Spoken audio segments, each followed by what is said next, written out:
Oh, hey, I guess this thing's on.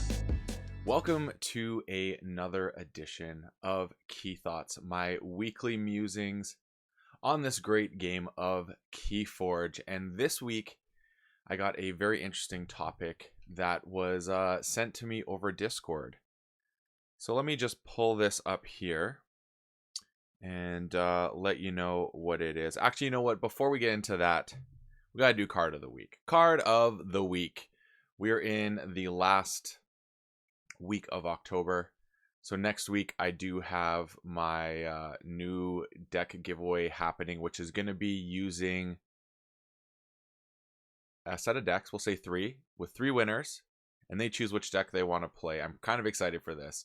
And then if people choose the same deck, they will have a tournament where they each pilot the same deck against each other and see who can play it better. Who played it better? It's like, you know, that stupid red carpet show. Who wore it better? But it's going to be with a KeyForge deck and who played it better. So that's what we're going to have. And I'm super excited to go on this. I really hope people choose the same deck and there isn't like a disparity with some interesting decks in that way, because that kind of make it boring. But that being said, let's move on to card of the week. So card of the week this week is Whispering Reliquary. For those of you who do not know this card, it is a doozy if there ever was one. It's such a neat card that has a lot of utility. So it says action, return an artifact to its owner's hand, and it is a Sanctum artifact. I really like this card because it has a dual function. So one, you can use it to lift your opponent's artifacts that can be particularly annoying. My personal favorite, I think, is Lash of Broken Dreams, due to the fact that you can go into check on Sanctum, lift that, and take that option as a Ember control or key control against you. Or when you're calling Sanctum, if you got another artifact with an Ember pip on it, you can lift that back to your hand and replay it for the Ember. So it's kind of like it's almost like a reap, like the card says reap, gain an Ember in that regard. So that dual function of Whispering Reliquary really make it such a great utility. And this is actually from the first deck I ever opened, Cosima Giant Slayer Blondroy, which happened to take down a tournament the other night and won me my last alternate art deck that I was missing from the series. Now, on to today's topic. So this topic actually comes from JFK Ziegler, and this is what he said. Hi Blake, I had an interesting KeyForge idea recently and I wanted to bounce it off you. Conventional wisdom has always said that the more you play a deck, the better you will be with it. However, is it possible that there is a point where playing a deck more can actually make you worse with the deck? In other words, when you are learning a deck, you are more likely to play it flexibly, adjusting strategy as needed. Once you've played a deck a certain amount, though, you can get locked into a certain way of playing that deck and lose the flexibility had while you were learning the deck. I've noticed that I have certain decks that I win a lot with early on and then they cool off for me. I was wondering if this could be why. Anyway, just a thought, but I figured might you find it an interesting idea. Sir, I did find this an interesting idea, so much so that it is the topic for this week's Key Thoughts. So when I had this idea, I thought about it and I thought, I don't agree with this. And then I was like, you know what? Maybe that is right. And I think there's a couple things that go to this. So depending on the time period in which you were playing the deck, did a new set come out? That's, I think, the first thing that has to be into consideration. Because as new sets emerge, new deck archetype emerge, strategies of old are not as relevant now. I think Coda is a fantastic example of this. If you've had certain Coda decks that were really great with just playing cards and winning, suddenly things have emerged more that now make that less of a thing. I think just playing cards, gaining Ember is not, if you don't have any board control, can be problematic, especially now with key cost increase, because the efficiency of those cards generating the Ember to have 3 keys is now maybe lessened by the fact that your keys are costing more, so therefore you need to play more cards, and if you're not cycling into cards maybe that really help that strategy, it could be problematic. There could be just other things that exist, like bigger bodies on board in decks. The meta, what people are playing more frequently now than they were in the past, could cause a shift. If people are playing more board-based decks and your deck can't deal with boards, that could be why it's not suddenly winning as much. I think there's also the fact that if people go for combo decks, like different things within the meta could influence the potency of the deck. But in terms of playing it more and becoming worse with it, I mean, a deck does what it always does. I think there's less decks out there, or I don't know how to phrase this properly. I think it's there's decks out there that maybe have multiple strategies, but a lot of decks want to go in a lane and kind of stick there. There's obviously tool chest decks that can pivot and do certain things, but I think most decks we have kind of lean towards doing a certain thing and doing it well. Now, obviously, there's a law of diminishing returns when you're playing a deck, because as you play those first 10 games, 20 games, the learning curve is much greater with how you're doing it. And then as you go on, you're learning less and less, and you're more fine-tuning and really becoming a maestro with that particular deck.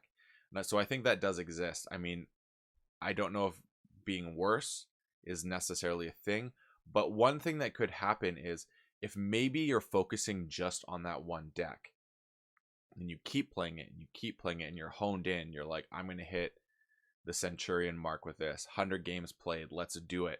So that's what people are going for. So you just focus on this deck, and you're not providing yourself the variety of trying out other decks.